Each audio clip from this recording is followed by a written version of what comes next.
جی میرے پیارے بچوں، آپ سب نے کہ سبق کو سنا، سمجھا، پڑھا، اور اب ہم جا رہے ہیں اس کو لکھنے کی طرف، سمجھنے کی طرف، تاکہ ہم اس پر عمل پیرا ہو سکیں، ہم جان سکیں کہ ہم نے جو کچھ سبق میں پڑھا ہے ہم اس کو اپنی عملی زندگی میں کیسے اپلائی کریں گے۔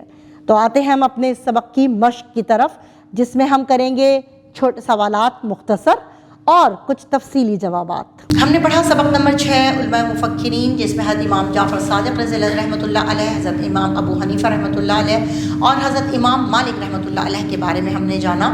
اب ہم اس کی مشق کی طرف آتے ہیں، جس میں ہم درست جواب کے گرد دائرہ لگائیں گے۔ تو پہلا سوال ہے، حضرت امام ابو حنیفہ رحمۃ اللہ علیہ اور حضرت امام مالک رحمۃ اللہ علیہ کے استاد تھے؟ درست جواب ہے حضرت امام جعفر صادق رحمۃ اللہ علیہ۔ سوال نمبر 2، حضرت امام زین العابدین رحمۃ اللہ علیہ دادا تھے؟ حضرت امام جعفر صادق رحمۃ اللہ علیہ کے۔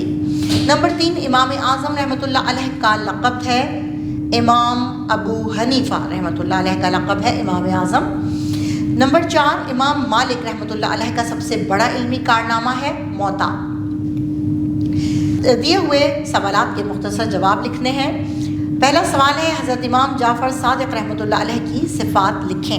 اس سوال کا جواب آپ کو صفحہ نمبر 91 پہ ملے گا۔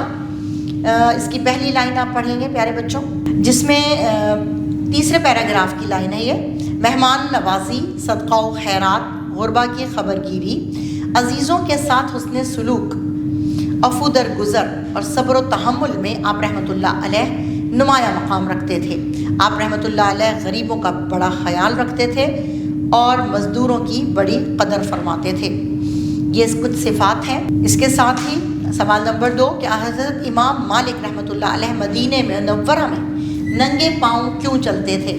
سوال کا جواب پیج نمبر 92 پہ حضرت امام مالک کے اس میں دیکھیے گا، سیکنڈ پیراگراف کی پہلی لائن سے سٹارٹ ہو رہا ہے کہ امام مالک رحمۃ اللہ علیہ عشق رسول خاتم النبیین صلی اللہ علیہ وعلیٰ آلہ وسلم اور حب اہل بیت اطہار میں اس حد تک سرشار تھے کہ ساری عمر مدینہ منورہ میں بطریق و احتیاط و ادب ننگے پاؤں پھرتے تھے۔ جب مدینہ منورہ کی گلیوں سے گزرتے تو دیواروں سے لگ کر چلتے کہ کہیں سے پاؤں اس جگہ نہ پڑ جائے جہاں سرکار دو عالم خاتم النبیین صلی اللہ علیہ وعلیٰ آلہ واصحابہ وسلم کا نالین مبارک لگا ہو۔ یہاں تک اس کا جواب ہے۔ سوال نمبر 3 کی طرف آتے ہیں۔ حضرت امام ابو حنیفہ رحمۃ اللہ علیہ کی نقل و حرکت کا لوگ اندازہ کیسے کرتے تھے؟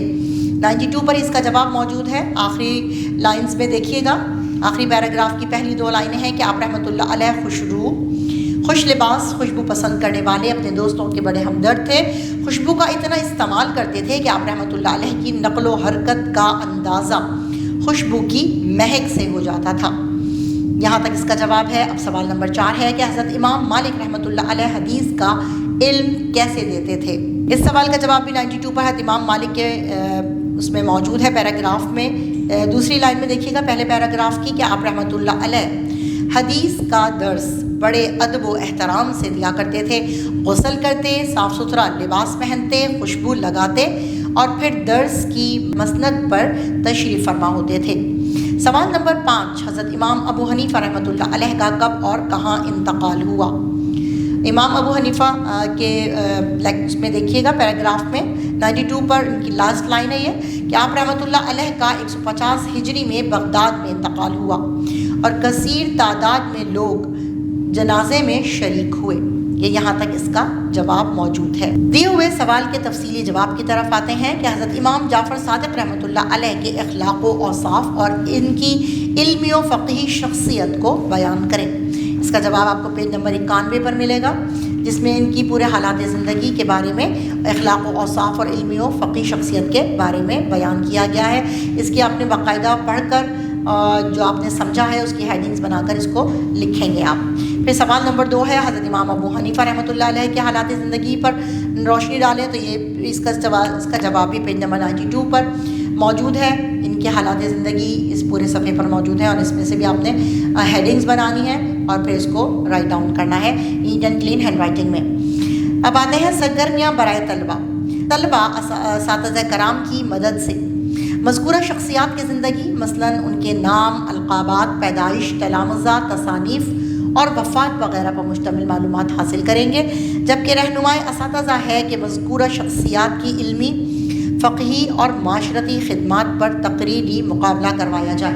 اس کے ساتھ ہی ہم اپنے سبق کا اختتام کرتے ہیں۔ مجھے پوری امید ہے اچھی طریقے سے آپ کو یہ سمجھ میں آ گیا ہوگا۔ امید کرتی ہوں کہ آپ اس سبق سے بہت کچھ سیکھیں گے اور سمجھیں گے اور اپنے چھوٹے بہن بھائیوں کو بھی سکھائیں گے۔ اسی کے ساتھ ملتے ہیں۔ اللہ حافظ۔